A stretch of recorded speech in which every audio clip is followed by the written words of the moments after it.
প্রিয় দর্শক বন্ধুরা, তোমাদের যুবশ্রী প্রকল্পে যে 2 মাসের টাকা যে বাকি রয়েছে সে টাকা আপনারা কবে কী পাবেন। এছাড়া 24 তারিখে যে একটা ক্লেমের যে মেসেজ আপনাদের দেওয়া হয়েছিল, হয়তো আপনারা সে টাকা আপনার ব্যাংকে ক্রেডিট হয়নি, তার আগে কিন্তু মেসেজটা দেওয়া হয়েছিল। এটা সার্ভার প্রবলেমের জন্য কিন্তু মেসেজ দেওয়া হয়েছিল, কিন্তু অলরেডি কিন্তু সব ডিস্ট্রিক্ট কিন্তু টাকা ক্রেডিট হয়েছে, আবার কিছু কিছু ডিস্ট্রিক্ট কিন্তু এখন টাকা ক্রেডিট হয়নি। যে সমস্ত ডিস্ট্রিক্টে যে 24 তারিখে যে ক্লেমটা দেওয়া হয়েছিল সে মেসেজটা যদি পেয়ে থাকেন, অবশ্যই কিন্তু আপনার ব্যাংকে টাকা কিন্তু ক্রেডিট হয়ে যাবে। এছাড়া যদি 24 তারিখ টাকাটা আপনার পেয়ে থাকেন, তাহলে কিন্তু আপনি এবারে 2 মাসের টাকা আপনার বাকি রয়েছে সে টাকা আপনারা কবে কী পাবেন। এছাড়া অ্যানেক্স দিয়ে সাবমিট করার সময় আপনাদের নানা ধরনের সমস্যা দেখা দিচ্ছে। আপনাদের হয়তো এমপ্লয়ি ব্যাংকের সাইডে যাচ্ছেন, সে সাইট কিন্তু ওপেন হচ্ছে না, কিন্তু আজকে সন্ধ্যেবেলায় কিন্তু দেখুন ওপেন হলো। আমি যখন আপনার মোবাইলে যে ক্রোম ব্রাউজার ওপেন করলাম, সেখানে গিয়ে এমপ্লয়ি ব্যাংক লিখে সরাসরি কিন্তু আজকে ওপেন হচ্ছে, এবং আপনারা আজকেও কিন্তু আপনার সেই অ্যানেক্সে সাবমিট করতে পারবেন। যদি অ্যানেক্সে সাবমিট অনলাইন না করতে পারেন, তাহলে কি আপনাদের আবার কখন কি ডেট বাড়ানো হতে পারে, এবং সেটি কি অনলাইনে হতে পারে না অফলাইনে হতে পারে, তার সম্পূর্ণ আপনারা ভিডিওর মাধ্যমে জানতে পারবেন। অবশ্যই ভিডিও সম্পূর্ণ দেখবেন, চ্যানেলটা অবশ্যই আপনারা সাবস্ক্রাইব করে রাখবেন। তো দেখুন, অ্যানেক্সে সাবমিট করার যে ডেট দেওয়া হয়েছিল যে 30/1/2025 তারিখ থেকে 18/2/2025 তারিখ পর্যন্ত, এটা অনলাইনে কিন্তু একটা সুবিধা দেওয়া হয়েছে। এই সুবিধার মধ্যে আপনারা যদি করতে না পারেন, তাহলে কিন্তু আপনার অফলাইনে আবার কিন্তু ডেট আপনাদের বাড়ানো হবে। সেটি কিন্তু শীঘ্রই কিন্তু আবার নোটিশ দেওয়া হবে। তো কত তারিখ থেকে কত তারিখ পর্যন্ত আবার অফলাইনের সুযোগ কিন্তু আপনারা দিতে পারে, তার সম্পূর্ণ আপনারা জানবেন এই ভিডিওর মাধ্যমে। এছাড়া যুবশ্রী প্রকল্পের যে 2 মাসের টাকা যে বাকি রয়েছে সে টাকাটি আপনারা কখন কি পাবেন, তা অবশ্যই আপনার ভিডিও সম্পূর্ণ দেখুন। তো দেখুন, সার্ভার ডাউন থাকার জন্য কিন্তু অনেকে হয়তো অ্যানেক্সে সাবমিট করতে পারছেন না, অনেকে নানা ধরনের প্রবলেম দেখা দিচ্ছে, অনেকে হয়তো ওটিপি আসছে না। কিন্তু যদি আপনার অনলাইনে ধরুন ফেল করেন, তাহলে কিন্তু আপনি আবার কখন কি সুযোগ আপনারা পেতে পারেন।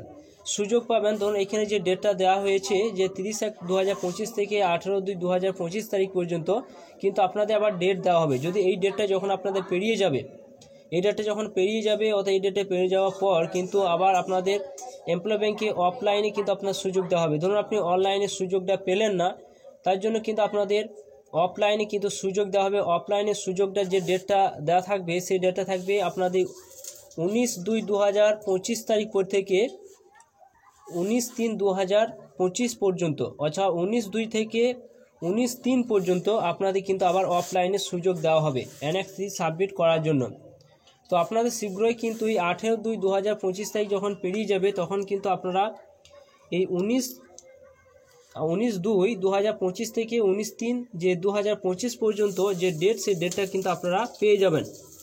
তো যুবশ্রী প্রকল্পে যে সমস্ত সুযোগ সুবিধাগুলো পাচ্ছেন, ধরুন আপনারা এই ডেটটা অফলাইনে যখন আপনারা সুযোগটা আপনার হাতছাড়া করবেন, তখন আপনাদের কিন্তু আবার সুযোগ দেওয়া হবে। কিন্তু আপনাদের আবার কিন্তু 7/2/2025 তারিখে কিন্তু আবার রিপিট মেসেজ দেওয়া হবে। অর্থাৎ এমপ্লয়ি ব্যাংকে যে জানেন যে প্রত্যেকে কিন্তু আবার রিপিট করে মেসেজ দেওয়া হয়, কিন্তু আপনাদের অলরেডি কিন্তু 28 তারিখ 29 তারিখ দেখবেন আপনাদের যে অ্যানেক্সে সাবমিট করার জন্য মেসেজ দেওয়া হয়েছে, কিন্তু আবার রিপিট মেসেজ দেওয়া হবে।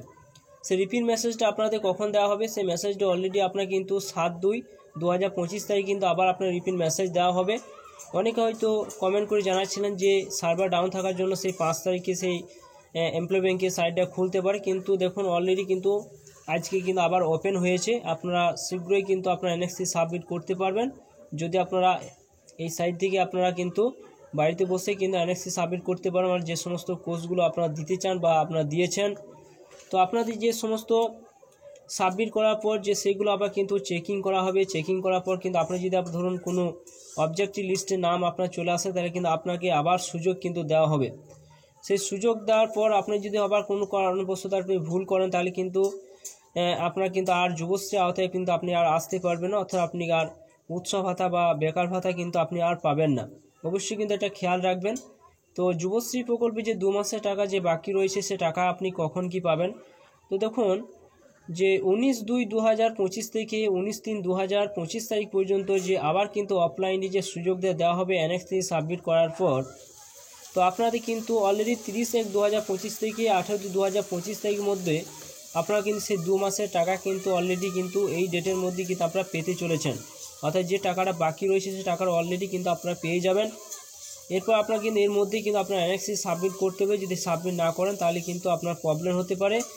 হয়তো আপনি অফলাইনে সুযোগটা যখন নেবেন তখন কিন্তু আপনার সেই এক্সচেঞ্জ অফিসে গিয়ে কিন্তু আপনাকে সমস্ত কিছু দিয়ে সেখানে সাবমিট করতে হবে। এটাই ছিল নতুন একটা আপডেট। অবশ্যই ভিডিও সম্পূর্ণ দেখলেন, চ্যানেলটা অবশ্যই সাবস্ক্রাইব করে রাখুন, পাশে থাকা বেল আইকনটি অবশ্যই আপনারা প্রেস করে রাখবেন।